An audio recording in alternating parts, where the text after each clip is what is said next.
Sir আপনি আমাকে ডেকেছিলেন? হ্যাঁ, তোমাকে তো ডেকেছি। তুমি নাকি আমাকে খুঁজছিলে, বারবার আমার রুমে গিয়েছ, আমাকে খুঁজে পাওনি।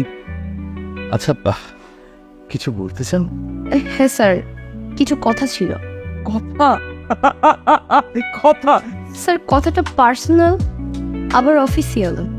That's good. পার্সোনাল কথা তো পার্সোনাল জায়গায় হবে।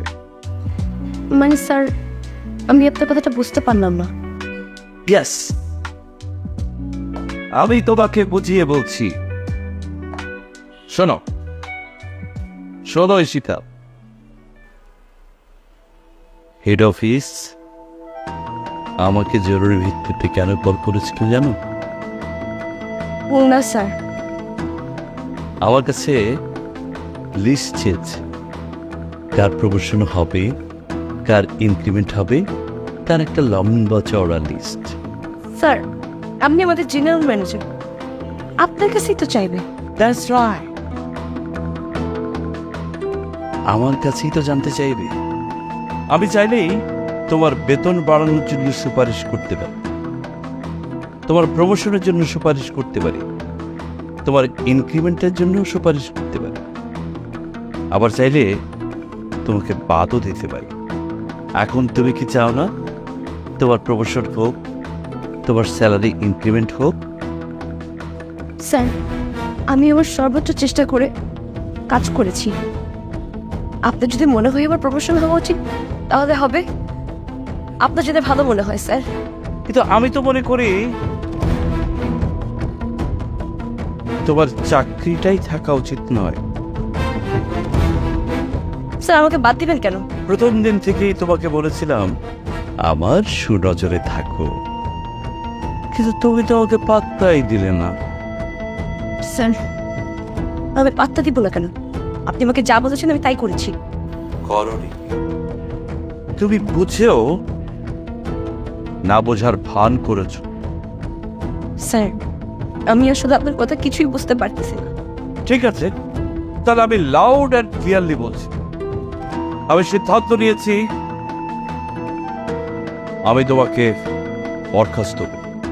কিন্তু স্যার আমার অপরাধ কি? তোমার অপরাধ,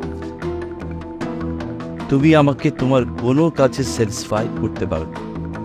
তুমি আমার সাথে অসদাচরণ করেছো, তুমি প্রত্যেকটা কাজ ভুল করেছো, এরকম অসংখ্য মিথ্যা অপবাদ দিয়ে আমি তোমাকে যে কোনো সময় চাকরি থেকে বরখাস্ত করতে পারি।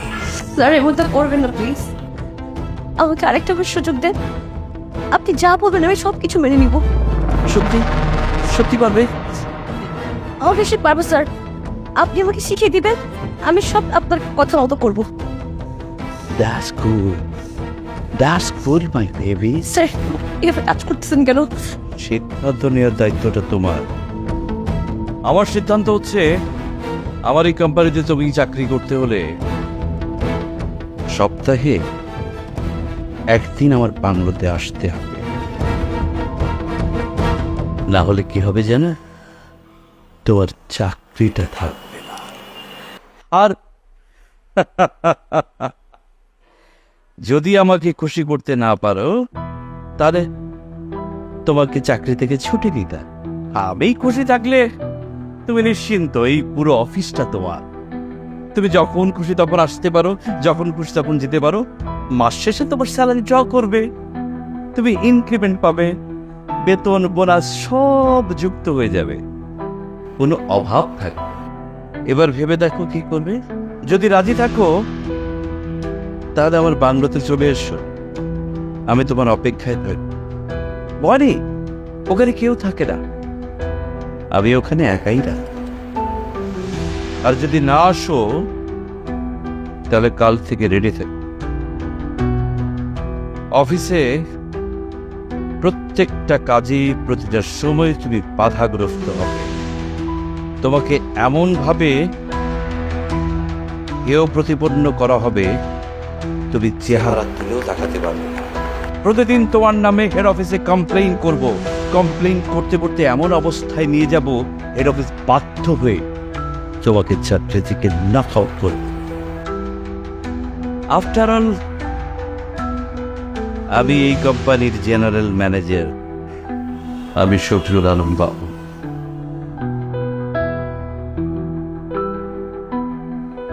আমার একজন গেস্ট এসছে, রিসেপশনে বসে আছে।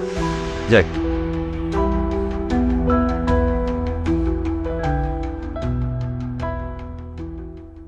চাকরিটা ছাড়া আমার চলবে না।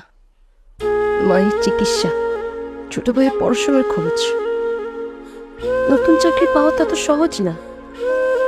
কি করব? রাজি হব নাকি? Wow, my darling Ishita. Welcome to my heaven. Come.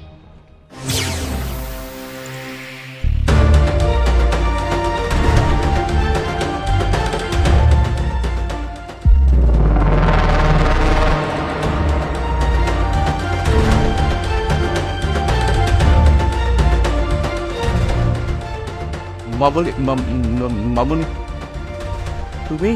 ছি বাবা, ছি।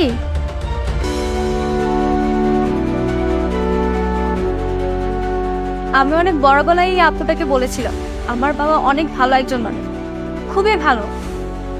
এই তার ভালো নমুনা। স্যার, আপনার ঘরেও তো আমার মতো একটা মেয়ে আছে। আজকে আপনার মেয়ে যদি আমার জায়গায় থাকতো, কি করতেন? তাকে কি সব আমার মতো মেনে নিতে বলতেন? ছি বাবা, ছি। তোমাকে তো আমার বাবা বলতেও ঘৃণা হচ্ছে। এমন নিকৃষ্ট একটা মানুষ আমার বাবা। আচ্ছা বাবা, তুমি তো প্রায় কোনো না কোনো, ছি, এইসব কথা আমার মুখে আনতেও লজ্জা করছে। আর তুমি বাসায় এসে ওই হাত দিয়ে আমাকে আদর করতে, তোমার কি লজ্জা করতো না? মা, মারে আমাকে ক্ষমা করে ছেড়ে দেব। মা, ঈশিতা, আমাকে ক্ষমা করে দাও না। এই ঈশিতা হয়তো তোমাকে ক্ষমা করে দিবে, কিন্তু এমন অনেক ঈশিতার জীবন তুমি নষ্ট করে দিয়েছো। তাদের কাছে তুমি কিভাবে ক্ষমা চাইবে? তারা কি তোমাকে ক্ষমা করবে? স্যার, আমার আগেও 5 জন মেয়ে চাকরি ছেড়ে চলে গিয়েছে আপনার মানসিক অত্যাচারে। আমরা গ্রাম থেকে আসা মেয়েরা, শিক্ষিত মেয়েরা এই শহরে এসে অনেক অসহায় হয়ে পড়ে। আমাদের এই শহরে কোনো আপনজন বলতে কেউ থাকে না।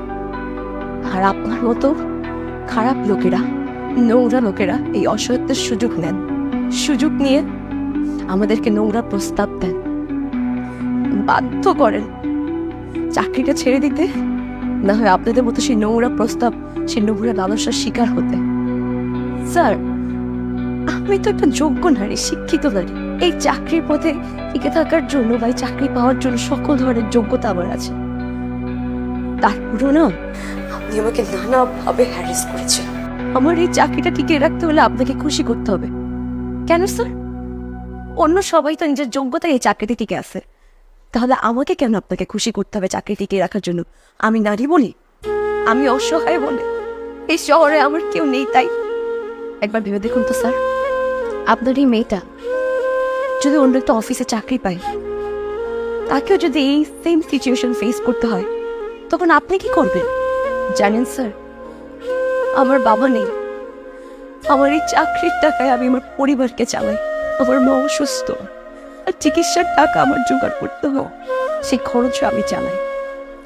আমার মায়ের স্বপ্ন আমার ভাইকে ডাক্তার বানাবো, কিন্তু আমরা তো গরিব। আমার মা বলেছে গরিব হয়ে আমরা কিভাবে ওকে ডাক্তার বানাবো।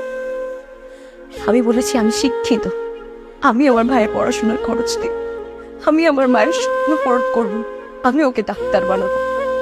এমন হাজারো ঈশিতাদের স্বপ্ন তোমাদের মতো নিকৃষ্ট মানুষেরা নষ্ট করে দেয়। জানেন স্যার, আমি অনেক চেষ্টা করেছি মানিয়ে নেওয়ার জন্য, কিন্তু পারিনি। শুধু আপনি না, আমার অনেক ক্ষণিকও আপনার মতো। জানেন, সেদিন আমি আপনার রুমে গিয়েছিলাম আপনাকে বিশ্বাস করে, আপনাকে ভরসা করে রফিক স্যারের নামে কমপ্লেন করতে, কিন্তু আপনি উল্টোটা করলেন না, আপনি উল্টো আমাকে চাপে ফেলিয়ে দিলেন। লাবণী তো আপনার মেয়ে, আমিও তো কোনো না কোনো বাবার মেয়ে। আচ্ছা, আমরা মেয়েরা কি শুধু ভোগ্যের পণ্য, ভোগ্যের বস্তু? আমাদেরকে একটু মানুষ ভাবা যায় না? স্যার, মেয়েদেরকে একটু মানুষ ভাবতে শিখুন, দেখবেন আমরা আপনাদের সাথে কাঁধে কাঁধ মিলিয়ে চল সমাজটাকে বদলে দিব। আপনাদের মতো দুই একজন পুরুষ মানুষের জন্য আমরা মেয়েরা সব পুরুষ মানুষকে ভয় পাই। আমাদের অফিসের অনেক পুরুষ আছে, অনেক ভালো, বিশ্বাসযোগ্য, কিন্তু আমি ওদেরকে বিশ্বাস করতে পারি না। কারণ আমাদের অফিসের অভিভাবক নিজেই একজন নষ্ট লোক। কিন্তু নষ্ট ছাতার নিচে কিভাবে আশ্রয় নিব বলেন? সরি স্যার, আমি আপনার মনোরঞ্জন করতে পারলাম না, কিন্তু প্রমোশনটা আমার খুব দরকার, সেটা নিজের যোগ্যতায়। ইনক্রিমেন্টও আমার খুব দরকার, কিন্তু সেটাও নিজের যোগ্যতায়। জানি না কালকে আমার চাকরিটা থাকবে কি, কিন্তু সত্যি বলছি স্যার, চাকরিটা আমার খুব দরকার। মা, মা প্লিজ মা, মা ক্ষমা করে মা, মা। ঈশিতা, আমাকে শেষবারের মতো একটু ক্ষমা করে দাও প্লিজ।